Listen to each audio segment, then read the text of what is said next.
Coming up on Showcase Minnesota, a burst of summer color. Mark Armstead from Lenders is here with a July gardening checklist, and he'll be taking your calls. And frozen versus homemade will show you how to make fresh and healthy versions of your favorite TV dinners. Plus, Christmas in July, more on a cool new train experience from Disney's A Christmas Carol starring Jim Carrey. Showcase Minnesota starts right now.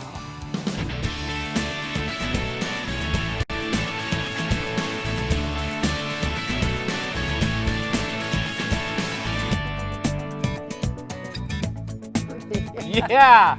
Good morning, everyone. Welcome to Showcase Minnesota. I'm Rob Hudson. And I'm Corbin Seitz, and I was just laughing saying my voice is so unpredictable this morning because I'm coming down off of this cold. And I said, it sounds like I'm going through puberty. I sound like a 13-year-old boy sometimes. So, Man, why not? Yeah, take what you everywhere. get. Everyone's going through this cold. Hopefully you're not out there, but I know my wife, my daughter. Everyone's had it. And on Facebook, I'm a Facebooker, so I get a lot of updates from people, and a lot of people say it's going around the Twin Cities. A lot of women, so there's a medical mystery out there. A lot of women have this cold right now. It's from kissing a lot of men. That's exactly. That's what it is. Speaking about kissing, did you see the pro tennis player that got off on testing positive for cocaine because he proved that he got it from kissing a strange woman in a bar in Paris? No, I did not see that. The that medical sounds report, flaky to no, me. the medical report backed him up saying, well, how much did he have in his system? They said the equivalent of a grain of salt. So they bought his story. He got reinstated and said, okay, sorry, our bad. It's all over the news right now. I'm just speechless about that. I don't even know what to say about that. None of that sounds right to me. It's all over the internet. And I saw it. It might have been on SportsCenter or something last night. Great story. But I'm surprised they can even tell something as small as a grain of salt. That registers. Hey, if you've got a daughter who wants to rock out, mine always does, and she's not quite 12. We've got the Girl's Guide to Rocking today. Mm-hmm. We're going to talk about, all things to do with girl bands and girls. Speaking of rocking, our musical guest today is Billy Johnson. He's waiting in the wings. Here's his new CD, It's a Good Life. Great guy. Looking forward to hearing him play and seeing our good old friend again. But we've got to get the show on the road. We do. We got a lot That was to a do. quick little chat. Very quick. It's better that way, right? I think in so. just a moment, your chance to ask the gardener. But first, look what's coming up today on Rach. All new. This is going to be an extra tasty episode. We've got an entire hour filled to the brim with leftovers. How to roll over one ingredient into 3 delicious meals. Stuffed potatoes, corned beef hash with eggs up on top, sweet potato and leek soup, baby. Then 5 amazing tricks for those hard to reuse foods. I love this idea. Plus, Bet, Tyra, Barbara, Selma, all the celeb moments that we just couldn't fit in the first time around. Watch Rachel Ray every afternoon at 2 here on KARE 11. Now, over to Corbin for more in the show. Thanks, Rob. First up this morning, a July gardening checklist. It's that time of the summer. Mark Armstead from Lenders is here, and he's going to give us the scoop. And in just a minute, he's going to be taking your calls, so be sure and call in. It doesn't have to just be about July gardening. It can be about any issue that you're having in the garden. Hi, Mark. Good morning. Well, we've got him mowing the lawn back here, so we're competing with the lawnmower, but I think it's okay. Why July gardening? What's the difference? Well, I don't think there's any difference. It's just that we usually have certain tasks at different times of the year. Right. And the part about July is that typically, not this year, but typically, this is the heat part of summer. Yeah, and right. Yeah, so usually there's a little bit more to do when it comes to gardening, and it's keeping our gardening going. Yeah, things are getting really challenged usually at this time of year. With the watering, we can't keep up as much, and flowers need to be deadheaded more. That's right. We've gone through May and we've got things planted. We've gone through June and things are starting to bloom and really kind of take hold. Now we're into July. We're heading into a weedy month. Yeah. And we're heading into the part of the year when we really have to watch our watering. Yeah, I hate that weedy month. I hate that. I do. It's just when the garden starts looking good, then all of a sudden you've got the weeds to contend with. So where should we start today? Because we're going to do lawn too. Yeah, I guess what we'll do is we'll just kind of take them as categories: vegetables, Okay. annuals, perennials, trees, shrubs. Okay. Starting with lawns. I mean, right now, I think it's key. You could either take it two ways. One is let your lawn go dormant, and that's pretty much what I recommend. Is we're heading into heat. We've really had no rain whatsoever to speak of. I mean, just a little few drops. Thank goodness here and it's been cool, because that's helped offset that. That has helped. And so I've basically allowed my lawn to go dormant, and which is fine. It'll do that. Which means no watering. Correct. Just let it kind of brown up a It'll little. naturally go brown, and then once we hit fall, because it's a cool season grass, it's considered cool season. So once we hit fall and it cools off and we get some more rains, it'll start to green up again. Okay. Also, lift your mower height. Get a good 2.5, 3 inches in height. That'll really save a lot as far as shading your grass out and keeping it cooler. Right, keeping it from burning out. That's right. So badly. Okay, so we got the lawn going. No fertilizing? I would not. Because that's too hard on it, Well, I've heard tell that you could fertilize early July, but I mean, really what you're doing is you're pumping up the amount of time you mow, our guys outside here, right? And then you're really having to water much more. Okay. And so I usually stay away from that summer fertilizer So application. hold off on that. All right, so what else? Veggies. Veggie gardening has been huge. Herbs and vegetables have been wonderful this year. I'm glad to see it increase. We're heading into a time when we really should be thinking about planting a lot of our leafy vegetables. Yeah. That means our next crop of lettuce, spinach, radish, carrots, heading in towards fall. All right. It's a good time for that. Now we're seeing some products here. Do these have to do with vegetable gardening? Well, just so happens this one does. That one's rot stop. We are starting to see a lot of blossom end rot in our tomatoes, which is usually caused from inconsistent watering or lack of calcium, or it's a combination of both. One is congruent with the other one. Okay. And so they actually do have sprays that you can apply to your plants that will stop a lot of that. Because right now our tomatoes are fruiting, they're probably green on the vine, and so we're trying to promote that fruit production. We were talking about that in the office just this morning. Okay, so that's vegetables. Yep, and also with your peppers and your tomatoes, keep them off the ground. These are hot season plants. They love that heat. With tomatoes, we're going to start to see blight if we haven't already. Blight shows up as kind of a mottling in the foliage, real brown spotting, and it'll eventually affect your fruit production. So there are sprays that you can use. Okay. Blight and tomatoes are kind of like slugs and hostas. They kind of go hand in hand, so you really have to watch them. When it comes to annuals, you got a deadhead, and try to keep those flowers, keep them moving. Okay. Because they will start to go to seed. Okay, all right. Well, should we jump in and take a call real quick? I would love to. Because we've got Debbie in Appleton who's hanging on the line. Hi, Debbie. What's your question for Mark? Hi. Good morning. I have a hydrangea that looks just fabulous. Number one, there's no signs of flowers on it whatsoever. Which kind? I'm not actually sure. My husband bought it for me. What color do have you ever seen the blossoms? Yes, it did bloom last year, and last year was the first year that we planted it.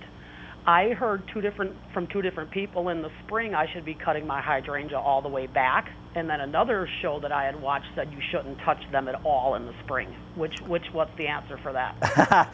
It really depends on your hydrangea. You run into two scenarios. One is a summer blooming hydrangea, things like the Endless Summer, the new lace cap. They're supposed to bloom on old and new wood, so you should be fine. My guess is that you have a fall bloomer, which means come August, September, you're going to start to see those panicles start to form. And those are the types that you bloom or you trim back in the springtime. So if you have a late fall one, by all means, just don't trim right now. Just let it go, because you will see them this fall. All right, so she's really got to have a little more time to figure out what she's even got. Yeah, it's helpful to know the type of hydrangea that you have. The plant. Yeah. Okay, let's talk to Carrie in St. Michael. Hi, Carrie. What's your question for Mark? I had something almost very similar. I also have a hydrangea that doesn't bloom. I have the pink hydrangea. It's got the pink large balls. The first year we moved to our house 3 years ago, it was full of blooms. I've also gone through things similar to your previous caller where I've cut it back, and last year I had one bloom. Last year I did, and then this last fall I did not cut it back, and this year I have 3 blooms. Okay. So I'm wondering really what happened to all the blooms. Well, if it is, it's the pink one, and I'm going to guess it's probably the Endless Summer. By all means, cut them back. Usually what happens with those kind is they'll produce their buds in the fall, and that's on the old canes. They come out this spring, they start to bloom, and then all the new growth starts to occur, and you should get some growth on that. If you find that it's not, if it's just throwing out some vegetative growth, by all means, cut those back, force that branching out the side, and then do that, like in late June or so, and you should start to see blossoms through the summer. Okay, we're going to take one more call. George from Fridley's on the line. Hi, George. What do you want to ask Mark? I've got some tomatoes that I've planted, and they don't seem to be doing very well. I'm not getting many flowers and many tomatoes. I'm wondering, because of the drought, should I be fertilizing them more, or what should I do, or maybe it's just too soon to worry about them? Yeah, it really depends on which variety of tomato that you have. It could be that it's just a little later in its flower production. Also look at lighting. If this thing is getting full sun versus a little bit of shade. Tomatoes are a full sun plant, so make sure it's getting full sunlight. When it comes to watering, they do like the heat, so this is their time to shine.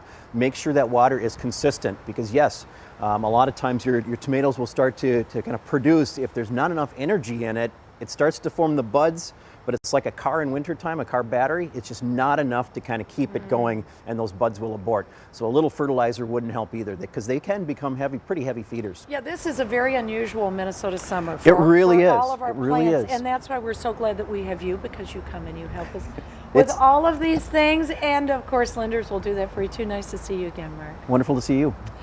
For more great gardening advice, of course, you can stop by Linders Garden Center. It's located at 270 West Larpenteur Avenue in St. Paul. For more information, call 651-488-1927 or log on to linders.com. And let's see, we've got much more ahead this Thursday morning coming up. Super simple recipes for families on the go. That's everybody, I think. The folks from Healthy Cooking Magazine show us how to whip up some classic TV dinners for less. And later, Rob gets a sneak peek at the new TCF Bank Stadium. More on their new mobile lounge. Plus, the sweet sounds of Twin Cities' own Billy Johnson. So please stick around. Testament to how I feel.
And welcome back to the show. We're in the Showcase Kitchen today to show you how to make quick and easy recipes that are both healthy and affordable. The current issue of Taste of Home's Healthy Cooking Magazine is packed with a number of great suggestions, and here with more food is food editor Dianne Werner. Dianne, welcome to the show. Great to have you here. Thank you. You know, growing up, we were talking, everybody had the frozen dinners, and now they're really popular out there now, the healthy choice and all the frozen meals, but you can make them healthier and cheaper by doing it yourself with fresh ingredients. They are. Healthy Cooking is a sister magazine to Taste of Home, and what it does is it gives you lots of good entree recipes that are easy to make, and watching, you know, your calories, your fat, whatever concerns you have around weight. And what we wanted to do today was to show you, you know, the frozen entrees are really popular, and, and they get quite pricey. I think. Yeah. Yes.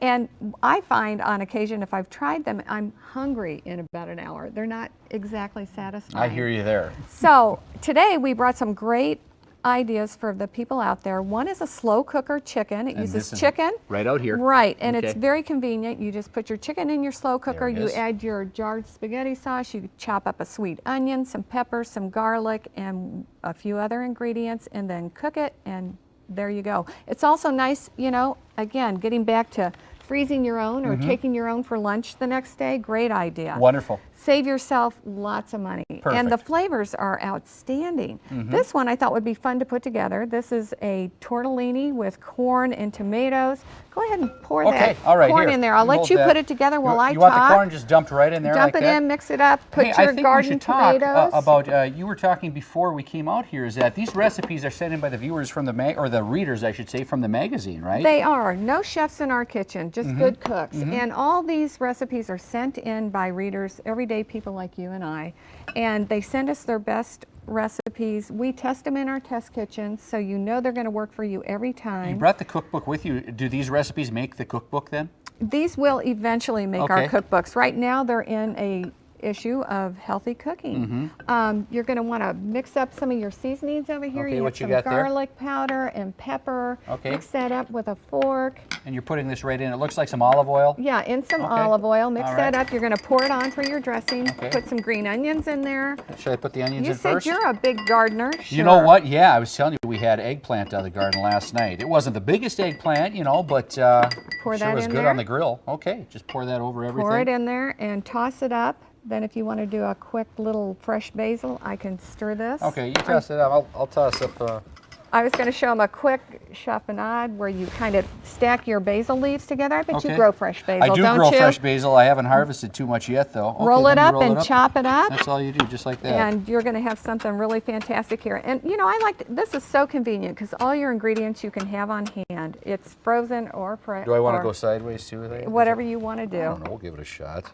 Try not to cut myself here. You can smell it, can't you? I can smell it. Sprinkle that and then a little bit of Parmesan cheese and you're ready to go. Kids love this, families love this. Unbelievable. Now we got the, is this the fresh parm right here? That is the fresh parm. We've just taken a microplane and scratched it over the top. Just like that? Yes. Is that all we want to do? And that's it. Could that be any easier? Well, yeah, if you did everything. Oh, no, you did great.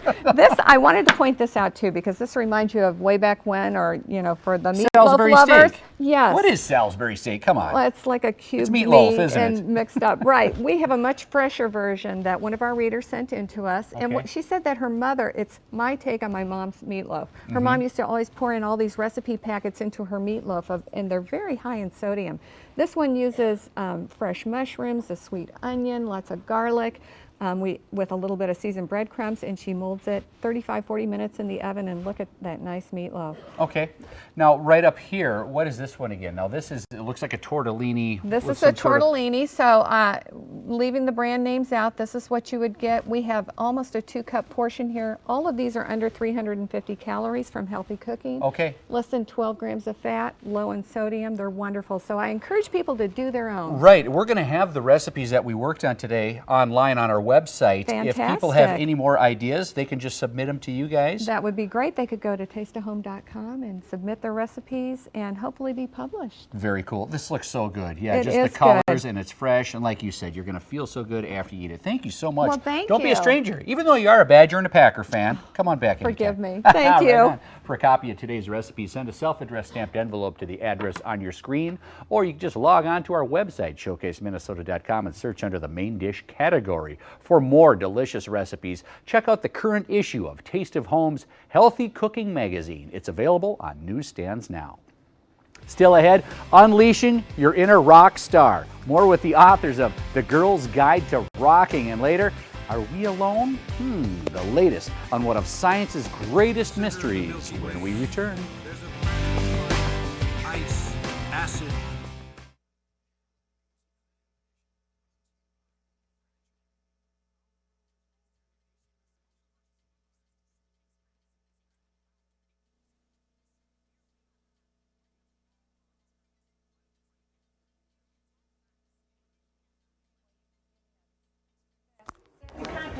shoot in.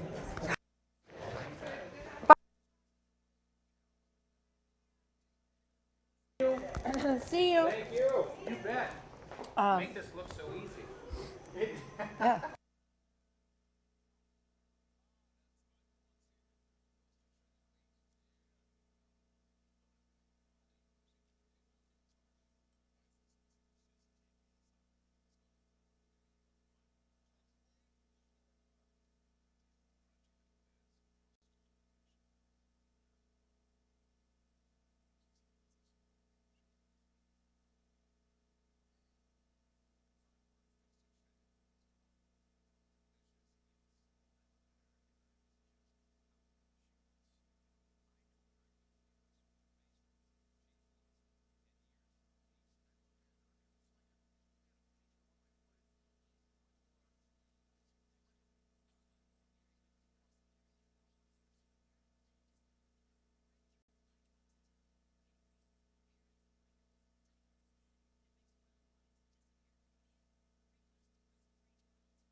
One, two, 1, 2, 3, 4. Welcome back. These young gals can certainly rock. They were part of a special rock camp hosted by Women in Music Minnesota in Minnesota last year. And like these budding musicians, our next guest also had a passion for rock and roll when she was growing up. Music critic Jessica Hoffer recently penned The Girl's Guide to Rocking, a hip how-to manual. 4 stars in the making, and Jessica is here this morning to tell us more. Welcome to the show. Thanks for having me. Okay, she's a really cool grown-up girl, but I have to say I just realized just a little while ago that I know her mom. And she's a great Minneapolis writer and well-known from the Star Trib and whatnot. But anyway, writing is in your blood. Yes. There is no way around it. Let's talk a little bit more about your background and how you came to this book, because we mentioned that you're a music critic. Tell us what you do. Well, my main 2 things is that I am a music critic for the Chicago Reader and the Chicago Tribune, and I also am a music consultant for This American Life, which is a public radio show, and those are my main things. But prior to that, I was working in the music industry for about 10 years and ran a PR company for bands and record labels that I liked, mostly punk and independent. So you've seen this business from the inside out. Yes. You yourself have been interested in music personally. Yes. And I've played in bands over the years and toured and tour managed bands. I've kind of spanned the gamut. So you really are an expert in all these different areas about rocking out, especially for young girls who I assume you probably didn't have a guidebook like this when you started out. No, I wrote this book because this is the book I wish I had when I was 16 and starting a band with my friends and couldn't keep a band together, had no idea to get how to get shows or, you know, how to even write songs. You know,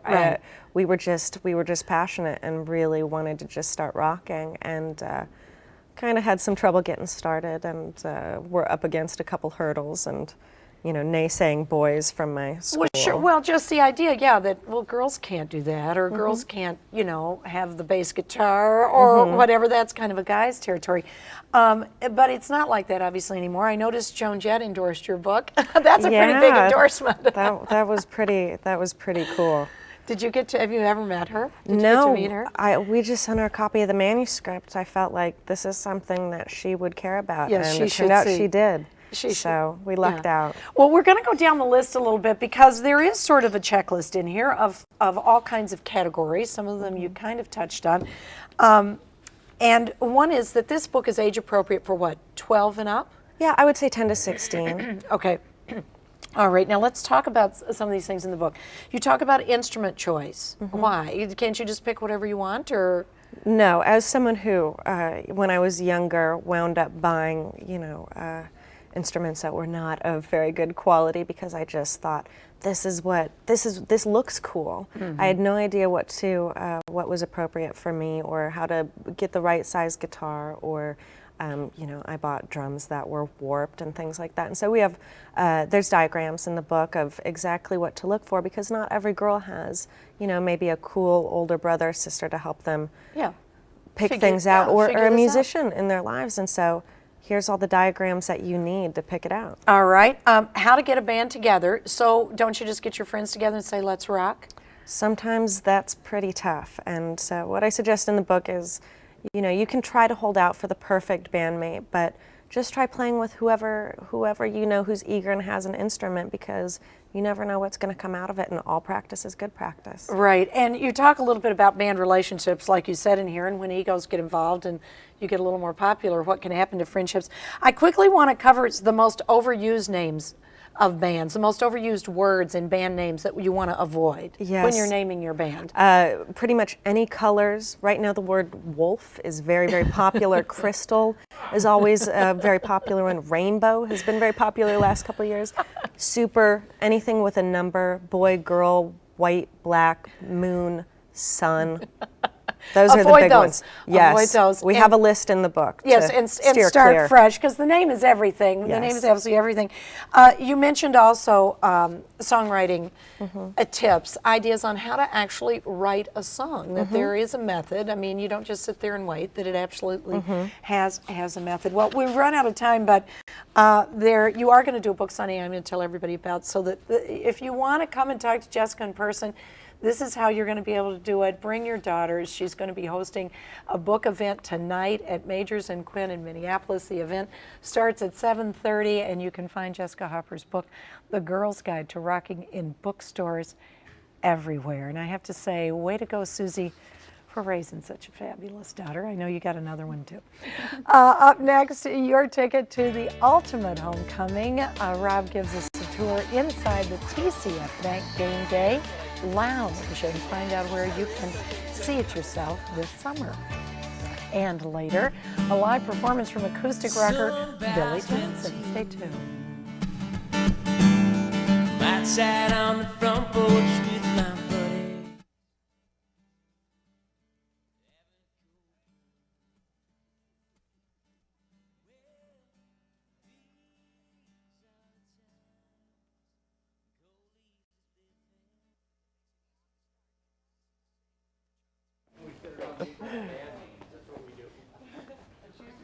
Sunshine Warriors. Yes. Thank you, dear. See you later. Hi to your mom. Heading out? Hi to your mom. See you next time. Who do you got next? When will we see you again, Tim? I might not see you guys till the fall. That's not good. I don't know. Daniel Silva. Yeah? The spy novelist. Yes, yes. August 5th. Okay. Cool. Okay, bye. See ya. Have a great tour. The Rainbow Wolves. That's funny. The Rainbow Wolves. Anything with rainbow or wolf. That's my best.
Welcome back to the show, and today's Take Care of Your Money, a new era in Golden Gopher football. The team will kick off their fall season in style this year thanks to the folks at TCF Bank. Their new stadium will roll out the maroon carpet this September when the Gophers take to the field, but you don't have to wait until game day to experience the excitement. And here to tell us about their cool new mobile stadium lounge is TCF's Ryan Wilder. Ryan, good to see you again. Yesterday we had a great time out there. You know, I drove by the stadium, and I think I told you this yesterday. It looks great. I mean, it looks like it's ready to go right now. We got 2 months yet before they kick off the season. But it looks great. What's in the works until we get the football in the air? You know what? The stadium is incredible. You're right. It looks great. Less than 2 months away, coming up on it. So I'm so proud to sit here for really for all of the employees at TCF Bank. Today we're going to talk a little bit about exactly like you said. We're calling it the TCF Bank Stadium Game Day Lounge. It's really a traveling mobile unit that we're taking the big stadium, shrinking it down to size, and we're bringing it out to state fairs, county fairs, and letting every Minnesotan really in on the stadium and try to have them experience. It is. You know what it reminded me of being out there yesterday, and I know we have video. It reminded me of going to the NFL experience because it is that hands-on thing, and great for kids, but come on, adults too. It is so much fun. You've got a replica of a TCF Bank there, the jumper, and then just walk us through everything you have at this mobile lounge. Absolutely. There's a number of very cool, exciting elements. We have a football toss there, you see. The TCF Bank's bounce house there. Kids can kind of take your shoes off and jump around in. There's a huge TV replicating kind of the scoreboard, which the scoreboard, by the way, at the stadium, 108 by 48. That thing's huge. Right. Field goal kicking contest. Again, a lot of the kids out having fun. So really interactive, just an opportunity to come out and kind of experience some of the stuff. One of the things you'll see I didn't think they were going to use this video. Anything to make me look more like a dork, right? Hey, there's proof it's fun. I don't need any help. No, it is a lot of fun. Can't wait to get out there with the kids. And let's talk a little bit about this scoreboard, because I'm really impressed with this. This is the third largest scoreboard in any outdoor stadium, not just college, any outdoor stadium in the country. Yep, third largest in college football. Like I said, it's 108 by 48, so it's huge. And by comparison, which we all love the dome, by comparison, the scoreboard in the Metrodome is 34 by 20. So wow. It's massive. And it's high def too. This scoreboard is high def, yep. So you get all your instant replays in high def, highlights from around the league. Yep. It's going to be a good time. Okay, let's talk about this thing traveling around now. Now you're going to pack everything up and go to different events? Absolutely. Starting next week at Lumberjack Days. So okay. Lumberjack Days, Washington County Fair. Again, we're going to be out at the State Fair, some of our TCF Bank branches. So again, I would encourage everybody, if you're out and about, stop by and check it out. It's a lot of fun. One of the things we obviously got a video of it while we were out there. Some of our kids and my kids out having fun at the place. But when you actually go, get your picture taken. We have an opportunity to get your picture taken. Come back out of that, you'll get a photo retrieval card that you'll have an opportunity to go and get your picture absolutely for free. So it'll be a fun memory that the people that visit it will be able to take away from it as well. Okay. Yeah, of course they didn't show the time that I actually did get the ball into the net.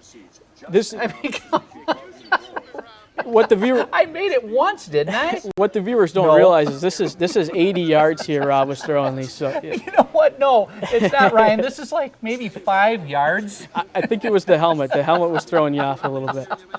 I don't think it was the helmet. Okay, let's take a look at this card. This is the card that you will be given to the kids to get their picture taken, right? Absolutely. So visit the TCF Bank Stadium Game Day Lounge, get the photo card. You'll be able to go back on the web and get your picture absolutely for free. So again, we want to make sure everyone has an opportunity to experience it. And the pictures are really cool. It's like you're running out of the tunnel. Maybe you're in the huddle with the team or throwing a pass. Yep, you're right. They'll superimpose it right on you're the Gopher. Right. A lot of fun. Needless to say, TCF Bank and TCF Bank Stadium, they're really ingrained in Gopher football. I mean, both rich traditions. Right. What are some of the other ways that TCF is helping out with the U? You know, I'm so excited and honored to talk about our scholarships. We're giving over $1.5 million of scholarships back to the university. We contribute a lot of money that goes to help students, not just student athletes, but students in general, faculty and staff, and offset some of the costs of the programs there. So, very honored to be kind of the catalyst that helped bring the stadium front and some of those other elements as well. Great team too with Mr. Brunix over there, President Absolutely. Brunix and Joel Maturi. Joel Maturi, Margaret Carlson and her leadership of the Alumni Association, Phil Essen, great group all around. Oh, I can't wait. Outdoor football is back. It's back. I can't wait. Thank you so much. Thanks, Rob. Come Thanks back for having me again. back. We'll see you at the park this year. Absolutely.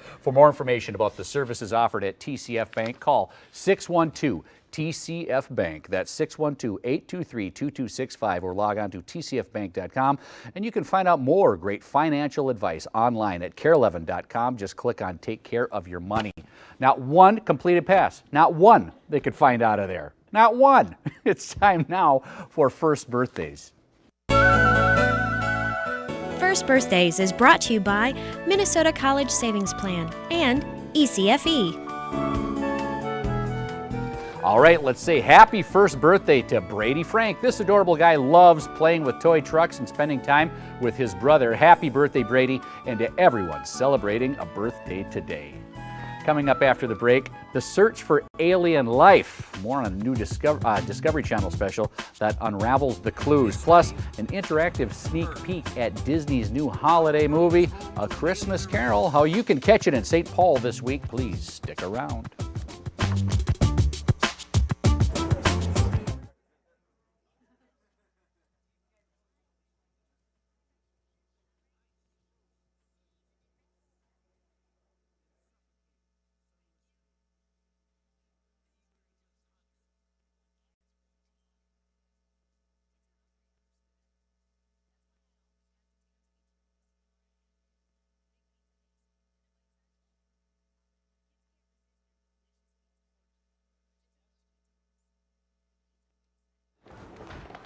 All right, you'll be up at the interview set here.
All aboard! A touch of Christmas has come to St. Paul. This cool train is touring the country to promote Walt Disney's upcoming holiday release, A Christmas Carol, starring Jim Carrey. And this morning, Nicole Ravelli is here to give us an inside tour. Hi, Nicole. Welcome to the show. Did I get your name right? You Ravelli. did. Very good. Yes. Very good. Well, first of all, talk about the movie. Is this a remake? Well, it is. A Christmas Okay. Carol's been done before, Yes. but never like this. Well, not with Jim Carrey, right? Not with Jim Carrey, and not with an all-star cast, and not directed by Robert Zemeckis, who you know did Forrest Gump, Who Framed Roger Absolutely. Rabbit. It is motion capture technology, so we're actually able to bring to life what Dickens wrote for the very first time. Wow. It's a phenomenal film, and that's why we're doing this train tours, traveling across the country to 40 cities, driven by Amtrak. And guests will really get a behind-the-scenes look at the making of the movie. Very cool. Well, tell us what we're going to see on the train. They're going to walk through those 4 train cars. They're going to see artifacts from the Charles Dickens Museum Library in London. Cool. Yeah. They're going to see character portraits that you're seeing right now, reference costumes, different artifacts from the making of the movie, including maquettes, models, and actually a soundstage, a replica of a soundstage that they use in motion capture technology, which is called the volume. So as you go through those 4 train cars, you're actually learning how the movie was made. So it's a little bit of education with a whole lot of fun. I suppose with Jim Carrey too, we might laugh a couple times. I don't think he's going to get serious on us. I mean, it's a ghost story, Yes. but it definitely has its funny moments, its humorous moments, and you're going to be amazed once you see just how this technology is able to bring the film to life and bring that story to life.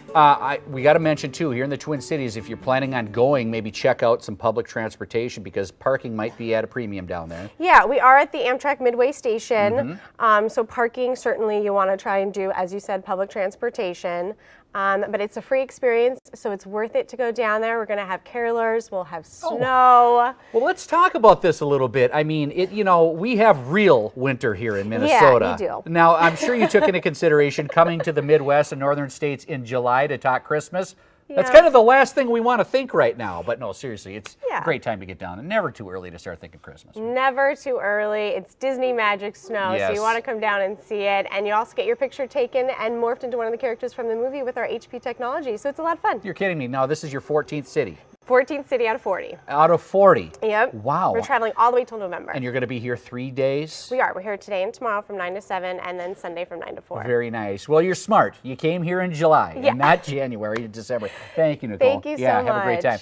Disney's A Christmas Carol train tour arrives at St. Paul's Amtrak Midway Station tomorrow and will be there through Sunday. For more information, check out ChristmasCarolTrainTour.com. Now, if it snows, it's all your fault. Yeah, I'll take the blame for that one. Let's check out what Corbin's got in the show. Corbin. Thanks, Rob. Now from a big screen attraction to the small screen, the Discovery Channel is celebrating the 40th anniversary of the Apollo 11 moon mission with a series of out-of-this-world specials. And the first one debuts tonight, and it's called Are We Alone? Let's take a look. 27,000 light years from the center of the Milky Way, there's a planet of fire, ice, acid, and poison. Its name, Earth. And this morning, the show's host, Gentry joins us live from Los Angeles to tell us more. Good morning to you. Good morning to you, Corbin. I have to clarify something. You're more than the show's host because you are called the guy when it comes to space exploration, the expert. And I have to read your title. Chief Engineer for the Solar System Exploration Directorate at the Jet Propulsion Laboratory. I love that title.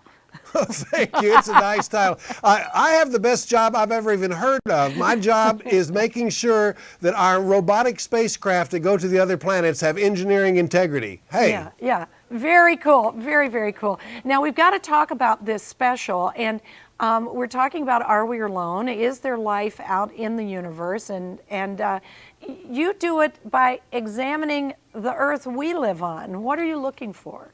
Well, let me explain how this works. What we do in this show, Corbin, is we take the audience first around the solar system and look at what we have discovered with our planetary explorers of the last decade.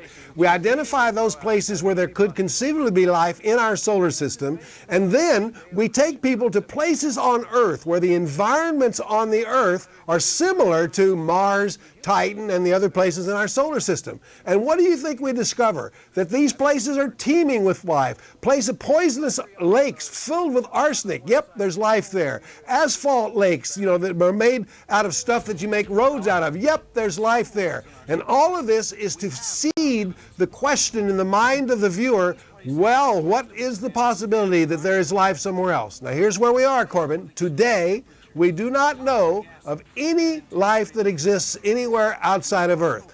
I will bet that in the next 50 years, though, that answer will come forward. Well, Gentry, as a matter of fact, you've put together sort of a list of what you think the most likely places are in the solar system. Can you reel off a few of those? Yes, I'll reel them off in order. Okay. Mars is number 1. Okay. Titan, the moon of Saturn, is number 2. Europa, a moon of Jupiter, is number 3. Enceladus, a moon of Saturn, is number 4. And the only other one that's even remotely possible is Ganymede. I mean, look, you've got Venus, which is like the Judeo-Christian concept of hell. Nothing's happening there. And you've got all the big gas bags way out there. So, and comets and asteroids.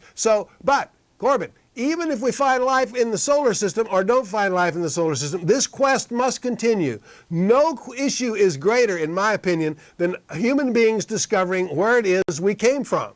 And we have just launched a spacecraft named Kepler, which is going to look for Earth-like planets in orbit around other suns. And once that occurs, and Kepler should discover between 50 and 100 of them in the next 3 to 5 years, this whole issue of Are We Alone is going to escalate to another level.